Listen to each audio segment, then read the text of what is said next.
Good morning children's. బాగున్నారా అందరూనా? మనం ఇప్పుడు ఏ లెసన్ చెప్పుకోవాలి? ఏ లెసన్ చెప్పుకోవాలి? దీనికి ముందు ఏ లెసన్ చెప్పుకున్నాం మనం? చిరుమాలిన్యం. ఓకేనా? చిరుమాలిన్యం విన్న తర్వాత అందరికీ లెసన్ అర్థమైందా? ఇప్పుడు మనం నాటి చదువు అనే లెసన్ ని ఈరోజు మనం చెప్పుకుందాం. ఓకేనా? అందరూ బాగున్నారు కదా? ఓకే. నాటి చదువు. నాటి చదువు అంటే ఆనాటి కాలంలో చదువు. నేటి చదువుకి నాటి చదువుకి చాలా వ్యత్యాసం ఉంది, తేడా ఉంది. అయితే ఆనాటి కాలంలో చదువుకోవడానికి వసతులు లేవు. ఏం లేవు? వసతులు లేవు. ఓకేనా? పాఠశాలలు లేవు.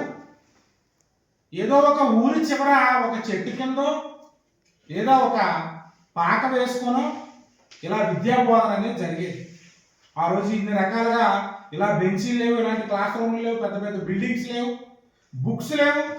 ఆ రోజు నేల మీద రాసేవారు.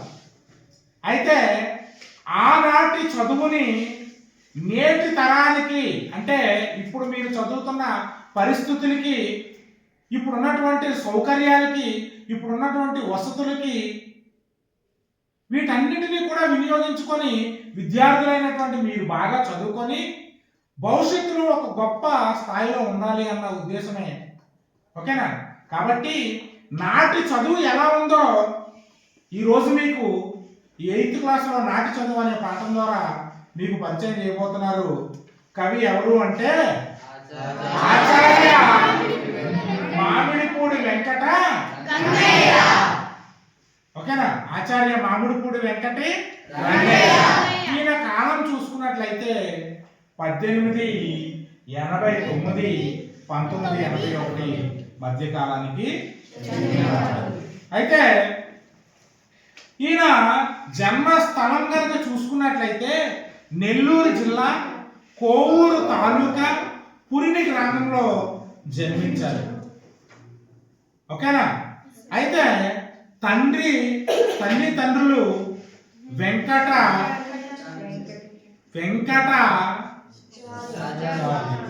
వెంకటాచార్యులు, తల్లి నరసమ్మ. అయితే ఈయన రచన గట్లు చూసుకుంటే మారుతున్న సమాజంలో నా జ్ఞాపకాలు అనే పేరుతో ఒక ఆత్మకథను రాసుకున్నారు. ఆత్మకథ అనగా తనకు తానుగా రచించుకున్నటువంటి రచననే ఆత్మకథ అంటారు. మనం ఫాలో అవుతుంటాం కదా, డైరీ రాసుకుంటాం కదా.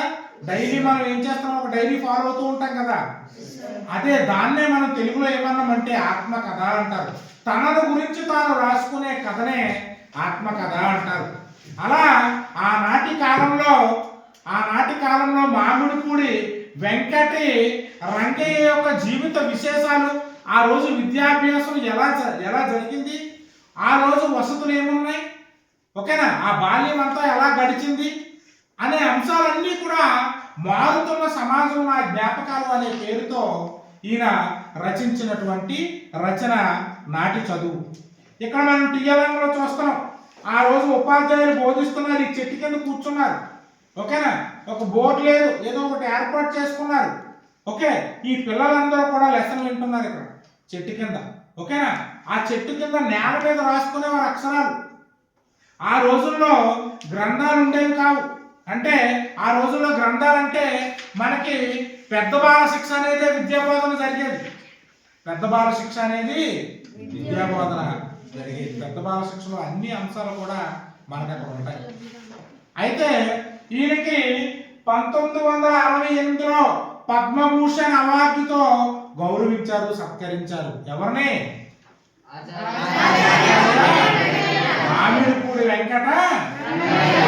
ఇది ఈ యొక్క విశేషాలు.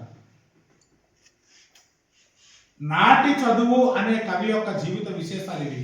ఓకేనా? ఆయన యొక్క నెక్స్ట్ మనం చూసుకున్నట్లయితే ఈ నాటి చదువు అనే పాఠం మీకు ఎందుకు అనే అంశాన్ని కనుక మనం చూసుకున్నట్లయితే ఆనాటి కాలంలో విద్యా బోధన అనేది ఎలా జరిగేది అనే అంశాలన్నీ కూడా ఈ లెసన్లో వస్తున్నాయి. అయితే కవి ఏమని చెప్పాడంటే మా ఊరు నెల్లూరు, అంటే మా ఊరు నెల్లూరు జిల్లా, ఓకేనా, కోవూరు తాలూకా పురిని గ్రామంలో నేను జన్మించాను. ఎప్పుడు? 1889 జనవరి 8వ తేదీని జన్మించారు. ఎవరు? 1889 జనవరి 8వ తేదీన జన్మించారు. నా బాల్యం సాఫీగానే నడిచిపోయింది. నా గ్రామస్తులు నేను వారిని గౌరవపాత్రులైనటువంటి వెంకటేశయ్య కుమారుడనని నా పట్ల ప్రేమాభిమానాలు చూపించేవారు. అయితే నాకు 5వ ఏటే అక్షరాభ్యాసం చేసి గ్రామంలో వీధి బడిలో చేర్పించారు. 5వ ఏట అక్షరాభ్యాసం చేసి గ్రామంలో ఎక్కడ చేర్పించారు? ఒక వీధి బడిలో చేర్పించారు. వీధి బడి అంటే ఏదో ఒక వీధి చివర ఏదో ఒక చెట్టు కింద బడి అనేది నడిపేవారు. అర్థమైందా? అయితే ఆ రోజు శిరోభూషణం రాఘవాచార్యులు గారు అయ్యవారు అంటే ఉపాధ్యాయులు. పెద్దవాళ్ళ శిక్ష మాకు పాఠ్యగ్రంథం. మా బడిలో 15-20 మంది కంటే ఎక్కువ పిల్లలు ఉండేవారు కాదు. ఆడపిల్లలు ఎవరు ఆ రోజుల్లో బడికి వచ్చి చదువుకునేవారు కాదు. ఆ రోజుల్లో ఆడపిల్లలు బడికి వెళ్తే చెడిపోతారని, చదువుకుంటే ఎందుకు పనికిరానిది అవుతాదని ఒక నమ్మకం. ఆడవాళ్ళని ఇంట్లోనే బంధించేవారు. జ్యోతిరావు పూలే, సావిత్రిబాయి పూలే వాళ్ళ యొక్క విశేషమైనటువంటి కృషి వల్ల ఆ రోజు దళితవాడలోనికి వెళ్ళి, ఓకేనా, దళితవాడలోనికి వెళ్ళి బాలకులకు విద్యాభ్యాసం చెప్పేవారు. ఎవరు? సావిత్రిబాయి పూలే. అందుకే ఆమె మొట్టమొదటి ఉపాధ్యాయురాలు అయింది. అయితే ఆ రోజు ఎన్నో అవమానాలు ఎదుర్కొంది.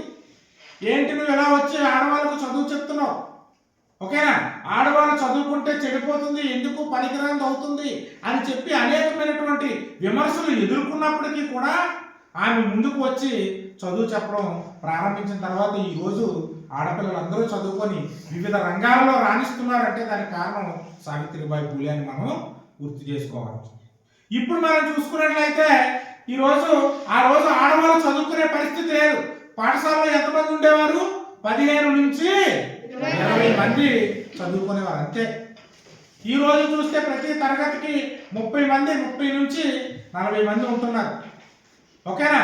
ఇలా అన్ని తరగతులు చూసుకుంటే ఇంచుమించుగా 500 స్టూడెంట్స్ ఒక్కొక్క పాఠశాలలో చదువుకుంటున్నారు. మనలో ఒక ఉన్నతమైన స్థాయికి చేర్చగలిగింది ఏది అంటే చదువు ఒకటే. అందుకే ఆ రోజు నుంచే చదువుకోవడం ప్రారంభించారు. ఈ రోజుల్లో అనేక రంగాల్లో విపరీతమైనటువంటి పోటీతత్వం. అలాంటి పోటీతత్వాన్ని మనం ఎదుర్కోవాలి అంటే రోజుకి ఎంత టైం మనం సమయాన్ని కేటాయించాలో చదువుకోవడానికి మీరు ఆలోచించాలి. ఈరోజు అయితే అప్పుడు 15 నుంచి 20 మంది విద్యార్థులు మాత్రమే ఉండేవారు. ఎంతమంది? 15 నుంచి 20 మంది విద్యార్థులు మాత్రమే పాఠశాలలో చదువుకునేవారు. ఆడపిల్లలు పాఠశాలలో చదువుకునేవారు కాదు. అయితే మా బడి అక్షరాల వీధి బడియే. అయ్యవారు చిన్న పూరి ఇంటికి ముందు ఖాళీ ప్రదేశంలో మా బడి. చూసారా? చిన్న పూరు గుడిసికి బయట ఖాళీ స్థలమే వారి బడి.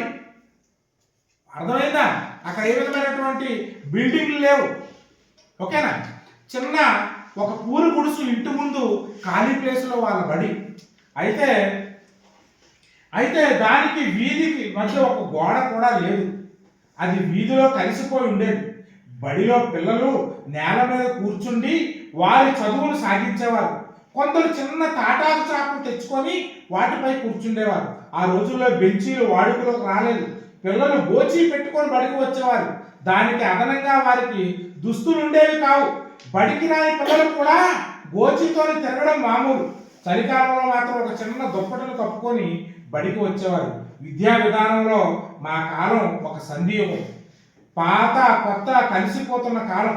పిల్లల్లో కొందరు కర్ర పలకలపై శుద్ధముక్కలతో రాసుకునేవారు. అర్థమవుతుందా? ఆ రోజు వీధిలోని చిన్న పూరు గుడుసు ముందు ఉన్నటువంటి ఖాళీ ప్రదేశంలో పాఠశాల 15 నుంచి 20 మంది విద్యార్థులు. ఆ రోజుల్లో బిల్డింగ్స్ లేవు. అయితే పిల్లలు ఎలా వచ్చేవారు? గోచితో వచ్చేవారు. గోచి అంటే తెలుసు కదా, వస్త్రాలు ఉండేవి కాదు. ఓకేనా, ఒక గోచి ఒకటి పెట్టుకొని ఆ రోజు పిల్లలు బడికి రాని పిల్లలు కూడా అలా తిరిగేవారు. అయితే ఆ రోజు నేల మీదే కూర్చునేవారు. ఒకరిద్దరు తాటాకులతో వాళ్ళని చేపలు తెచ్చుకొని అక్కడ కూర్చొని ఉండేవారు. అర్థమైందా? అయితే తర్వాత పలకలు ఎలా అంటే చెక్క పలకలు, ఏదైనా ఒక చెక్కతో పలక ఆకారంలో నిర్మించి దాని మీదే అక్షరాలు రాసుకునేవారు. అర్థమవుతుందా?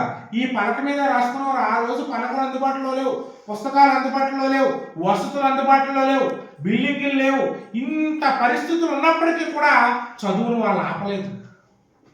ఇన్ని వసతులు లేనప్పుడు కూడా చదువును వాళ్ళు ఆపలేదు. ఈ రోజు మనం అన్ని వసతులు ఉన్నప్పటికీ కూడా చదువుకోవడానికి వెనకాడుతున్నాం. ఓకేనా, గవర్నమెంట్ కానీ సెంట్రల్ గవర్నమెంట్ కానీ ఏదైనా కానీ ఫ్రీ ఎడ్యుకేషన్, ప్రతి పిల్లవాడు పాఠశాలకు వెళ్ళి చదువుకోవాలి. ఈరోజు ఇంత వసతులతో, ఇంత బిల్డింగ్స్తో, ఓకేనా, చక్కని ఉపాధ్యాయులతో ఇన్ని రకాల వసతులు ఉన్నప్పటికీ కూడా మనం చదువుకోవడానికి వెనకాడుతున్నాం. అర్థమవుతుందా? అయితే ఆ రోజుల్లో ఈ వసతులు లేనప్పటికీ కూడా వాళ్ళందరూ చదువుకున్నారు. అందుకే ఈరోజు వాళ్ళందరూ కూడా గొప్ప గొప్ప వాళ్ళు అయ్యారు. మన భారత రాజ్యాంగ నిర్మాత డాక్టర్ బిఆర్ అంబేద్కర్ గారు కూడా ఒక దళిత కుటుంబంలో జన్మించి ఆ రోజు అస్పృశ్యత, అంటరానితనం పెట్టరేగుతున్నటువంటి ఆ సమయంలో పాఠశాలకు వచ్చి చదువుకోలేని స్థితిలో ఉన్న వ్యక్తి ఈరోజు ఒక దేశాన్ని శాసించగలిగినటువంటి రాజ్యాంగాన్ని రచించాడంటే ఆయన దాని వెనకాతల ఆయన ఎంత కృషి ఉంది. అంత కృషి, అంత స్థాయికి తీసుకెళ్ళగలిగింది ఏది అంటే చదువు ఒకటి మాత్రమే, ఇంకేమీ కాదు. చదువు దగ్గర నీ కులం తెలీదు, నీ మతం తెలీదు, నువ్వు ఎవరైతే అవని, నువ్వు గొప్పగా చదువుకుంటే ఉన్నతమైన స్థితిలోకి తీసుకెళ్లే పరిస్థితి ఉంటుంది. అందుకే అందరూ కూడా చదువుకోవాలి. ఆనాటి చదువుని నేటికి పరిచయం చేస్తే అయ్యో ఆ రోజు పరిస్థితులు ఎలా ఉన్నాయా, అయినప్పటికీ కూడా చదువుకొని ఎంతో గొప్ప వ్యక్తులు అయ్యారు. ఏపీజే అబ్దుల్ కలాం గారు ఎక్కడో తమిళనాడులో జన్మించి ఆయన ఒకరోజు ఆకాశంలో ఎగురుతున్నటువంటి పక్షులు చూసి నేను ఎలాగైనా దానిలా ఎగరాలి అని గట్టి సంకల్పంతో నిర్ణయించుకొని, ఓకేనా, ఒక పైలట్ అయిన స్థితికి వెళ్ళారు. అలా గొప్ప గొప్ప వాళ్ళందరూ చూసుకుంటే వాళ్ళు ముందెప్పుడు కూడా గొప్ప వాళ్ళు కాదు, కింద స్థాయి నుండి వచ్చిన వాళ్ళే. కానీ వాళ్ళు చదువుకున్న స్థితే వాళ్ళని ఆ పరిస్థితికి తీసుకువెళ్ళింది. అది మనం గమనించాలి. ఆ రోజుల్లో 15 నుంచి 20 మంది పాఠశాలలో ఉన్నారు. పాఠశాల అంటే పెద్ద బిల్డింగ్స్ ఏమీ లేవు. ఒక చిన్న పూరు గుడుసు ముందు, ఇంటి ముందు ఖాళీ స్థలంలో కూర్చొని నేలపైన కూర్చొని చదువుకున్నారు. ఓకేనా, నేలపైన కూర్చొని చదువుకున్నారు. ఆయన యొక్క గురువర్యులు ఎవర్రా?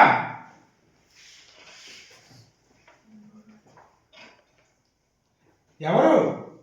శిరోభూషణం రాఘవాచార్యులు గారు. శిరోభూషణం రాఘవాచార్యులు గారు వారి యొక్క గురువు గారు. మరికొందరు అప్పుడే ఉపయోగంలోకి వచ్చి స్లేటు పలకలను, స్లేటు బలపాలను ఉపయోగించారు. స్లేటు అంటే పలక తెలుసు కదా ఇంగ్లీష్లో. అయితే స్లేటు బలపాలను ఉపయోగించారు. స్లేటు పలకను ఎండు కొబ్బరి ముక్కలతో రుద్దడం వారికి అలవాటు.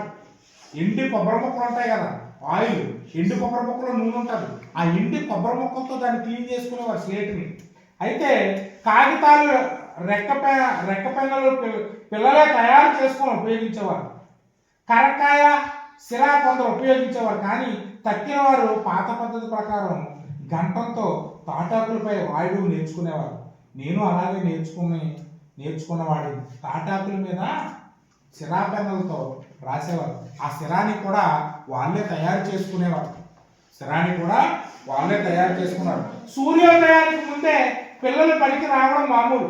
మొదట వచ్చిన వారు అరచేతిలో సిర, తర్వాత వచ్చిన వారికి చొక్క అయ్యేవారు పెట్టేవారు.